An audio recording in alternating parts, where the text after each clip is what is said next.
Zaman dahulu kala di sebuah desa tinggal sebuah keluarga yang terdiri dari ayah, ibu, dan seorang gadis remaja yang bernama Bawang Putih. Mereka adalah keluarga yang bahagia. Ayah Bawang Putih seorang konglomerat yang sangat kaya raya.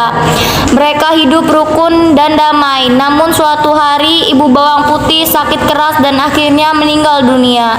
Bawang Putih sangat berduka, demikian pula ayahnya. Ayah, mengapa ibu meninggalkan kita begitu cepat? Ini memang sudah takdir, nak. Tapi kenapa begitu cepat ya? Sama siapa sudah tidak ada ibu. Sudah anakku yang sudah berikan semuanya. Kamu masih mempunyai ayah yang akan selalu menjaga kamu. Dan di desa itu tinggal seorang janda yang memiliki anak bernama Bawang Merah. Semenjak ibu Bawang Putih meninggal, ibu Bawang Merah sering berkunjung ke rumah Bawang Putih. Dia sering membawa makan, membantu Bawang Putih membereskan rumah, atau hanya menemani Bawang Putih dan ayahnya mengobrol. Ya, ada sedikit makanan untukmu dan ayahmu. Terima kasih, Bu. Ya, sama-sama. Ibu pulang dulu ya. Oh iya, salam buat Bawang Merah ya. Ya, Mas. Akhirnya ayah Bawang Putih berpikir bahwa mungkin lebih baik kalau ia menikah saja dengan ibu Bawang Merah. Dengan pertimbangan dari Bawang Putih, maka ayah Bawang Putih menikah dengan ibu Bawang Merah.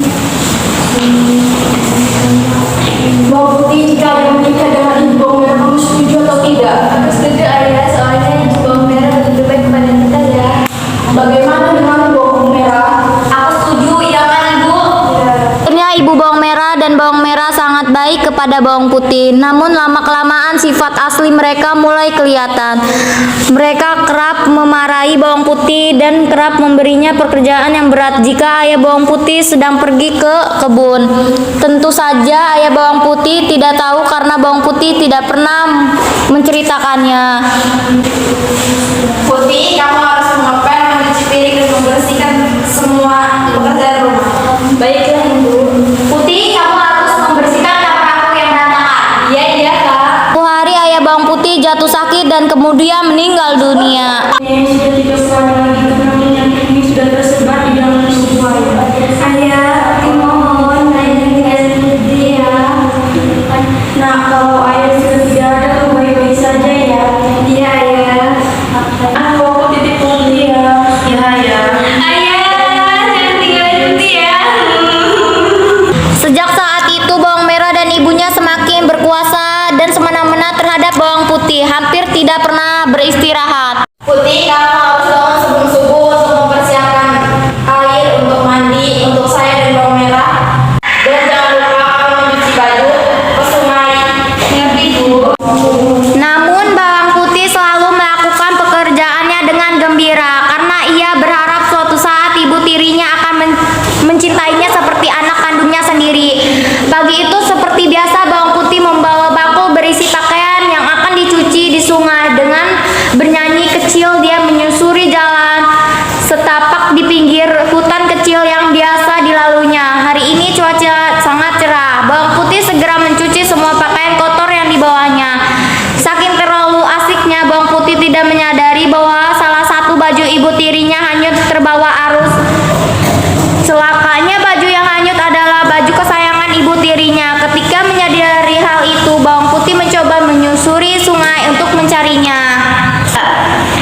putih mulai putus asa. Sebentar lagi malam akan tiba. Dari kejauhan tampak cahaya lampu yang berasal dari sebuah gubuk tapi sungai.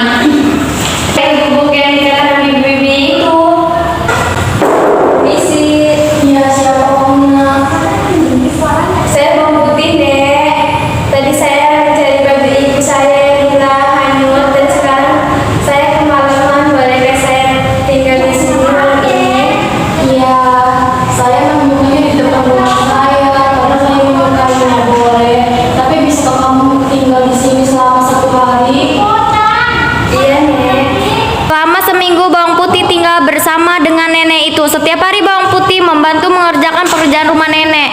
Tentu saja nenek merasa senang hingga akhirnya genap sudah seminggu. Nenek pun memanggil Bawang Putih. Nah, sudah seminggu kamu di sini.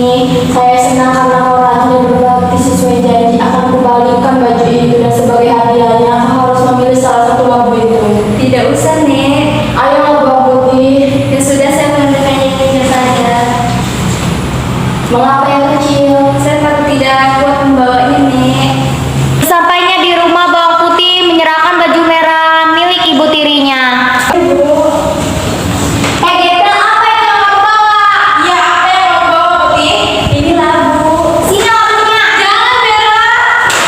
Dibanting bawang merah, labu itu pun terbelah. Bawang merah dan ibunya langsung berteriak, bahagia dan terheran-heran. Mereka pun bertanya kepada Bawang Putih. Hei Gebel, apa itu yang kamu mendapatkan emas dan permata? Dapat dari mana? Ya, dari mana? Aku mendapatkan ini dari mana? waktu itu aku mencari baju ibu, terbawa arus, aku mencarinya. Setelah mendengar cerita Bawang Putih, Bawang Merah pun berencana untuk melakukan hal yang sama, tapi kali ini Bawang Merah yang akan melakukannya.